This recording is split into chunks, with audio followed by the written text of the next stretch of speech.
Head on now to Rivers State, where the State House of Assembly on Friday witnessed a major political shift as its Speaker Martin Amaewhule, along with 15 other members, formally defected from the People's Democratic Party (PDP) to the All Progressive Congress (APC).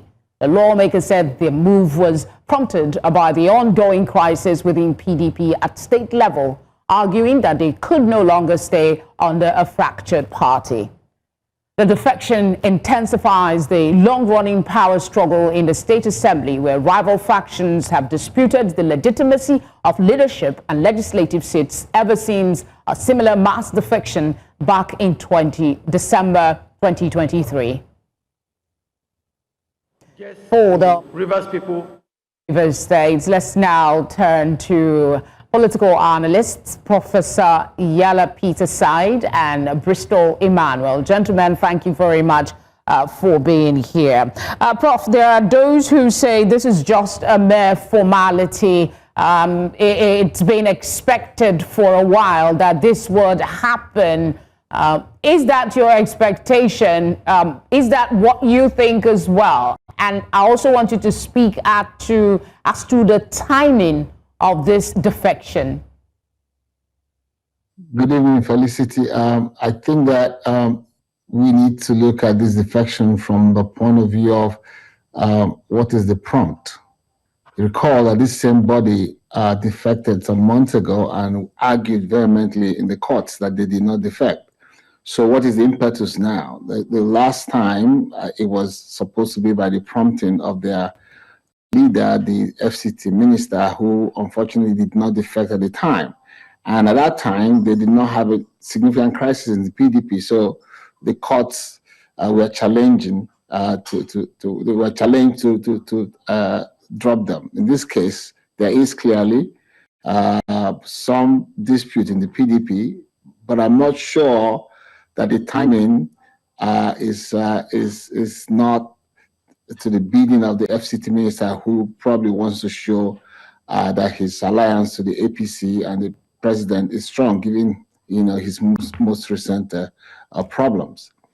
I'm surprised that only 17 decamped, because last time there were a little bit more, 24. So I'm not sure whether we're expecting another flow of decampees to the APC. There's no reason why we shouldn't expect that. The PDP and APC in Rivers State are essentially the same, all controlled by the FCT minister. All right. How peculiar is it that after they announced their defection, the next thing was movement of the House was adjourned until January 26, and there are speculations as to the reason for this. Bristol, could you talk to us about that? Does it have anything to do with a budget presentation, or it is in line with behaviors that are expected with the State House of Assembly at this time of the year? Bristol, if you can hear me, the question is for you, please.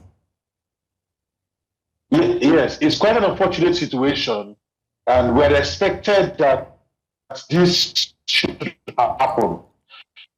It started from when we had government.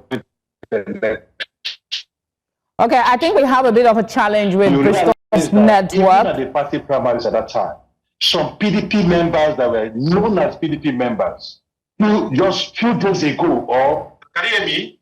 Yes, we can now. We can. Go ahead, sir. Now, can you hear me now? Yes. Can you hear me? Yes, we can. Elections. We also know that the non-PDP members contested other APC, went through their primaries and they were certified. Today, those non-PDP members that defected just barely 3 weeks to the election, today they are local government chairman under APC. We just hope that this is not a ploy to destabilize the state. We also do know that few days ago, just less than 2 weeks, the speaker from the Blues started attacking the governor, raising issues about the abandonment of schools education, and all the rest. But as Rivers people, this is not what we want at this point in time. We've gone through a whole lot of trouble. We have issues in the state that are begging for attention. Defection is part of their constitutional right. I know that today the PDP has obvious crisis, so they are constitutionally protected to defect. The last time it was done, but it was hardly done, and the Supreme Court protected them even when we knew that that position of the law was wrong. Today, about 17 or 16 members have defected. They also adjourned till January. They know that the governor wants to present his budget. For me, I feel that it has been designed to frustrate the governor and the states. It's not a good thing that somebody from some other state will preside over the affairs of the state as a sole administrator because of this crisis. It is important that these lawmakers, they give peace a chance. Okay, let's talk about the concerns that just before they adjourned, they talked about the delay of the state governor to present the nominees, new list of nominees for commissioners.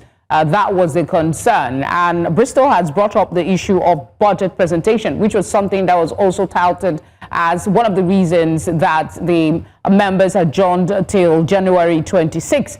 So, Prof, what dynamics should we expect to see from this divided House? Two issues. The first things first is that it was clear watching politics in Rivers State that something was brewing because suddenly the Speaker of the House started accusing the governor of inefficiency and 600 billion that was left over. I think we had not heard from them. So there's clearly some chiasm between the FCT minister and his followers and the governor in regards to whatever agreements were reached in resolving or at least tampering the crisis in Rivers State and getting the governor back. If you are watching events in Rivers State, even though it looked like things were peaceful, there just did not seem to be a merger of the two groups in any which way.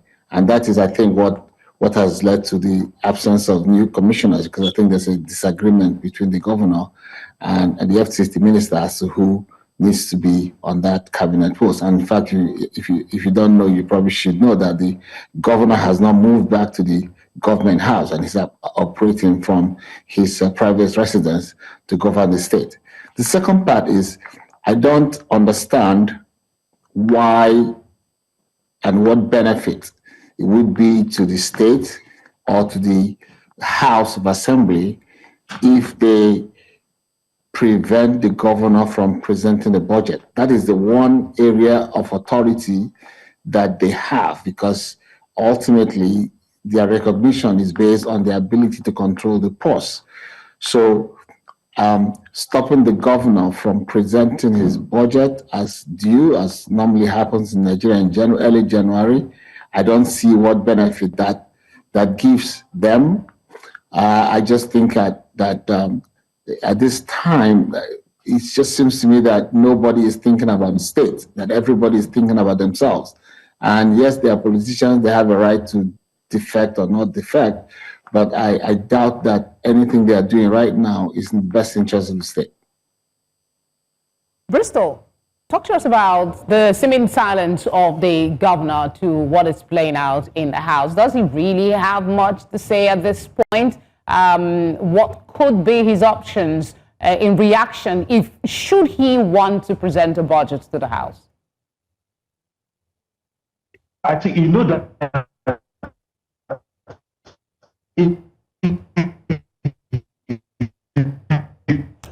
Okay, we apologize for the static from that audio. The network is really bad from his end. But Prof, quickly, if you could speak to that, maybe in 30 seconds. I think that this is really ill-advised decision But the governor can still, present the budget by a state broadcast to the people and show that he has the interest of the people at hand. And obviously then the pressure will then be on the House of Assembly to, at some point, get their act together and approve the budget so that the state can move on. If they don't do that, then clearly the public sentiment will be against them, because the state has been, in my view, the last 6 months, very moribund. Again, it's funny to me that they have only 17 people who have defected, when at the last defection they had much more than that. So they don't even have the quorum to impeach the governor, because you need two-thirds majority, and they only have a simple majority, except of course there's some bit of game smashing that the other few who are still in the PDP will jump ship in no time. So this is something we need to watch. This is unfortunately something that's happening in the Yuletide period, when people are trying to end the year properly. There's hunger, there's unemployment. I hope that the governor has at least enough leeway to do the kind of thing he did last time, which is to give bonuses to members of the civil service to make December less. Quite a lot happening in Rivers State. Quite unfortunate in many instances. Thank you very much, Professor Iyalla Peterside and Bristol Emmanuel, for sparing time to talk to us. Thank you, Felicity.